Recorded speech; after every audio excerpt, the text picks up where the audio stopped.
Hi guys, in this video I will show you how to make a curved line graph in Google Sheets.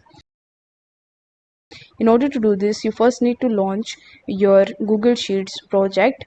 Now over here, in order to insert the line chart into it, you just have to hover over to the top where you will be able to see these menu options, and among these you just have to click on insert. After clicking on insert, you just have to select the option of chart.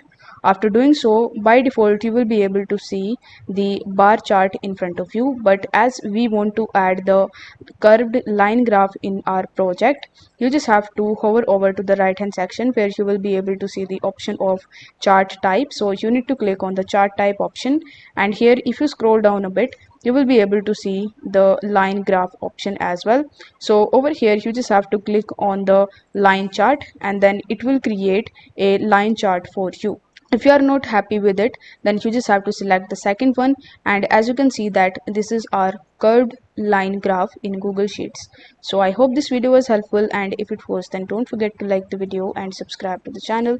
Thank you so much for watching.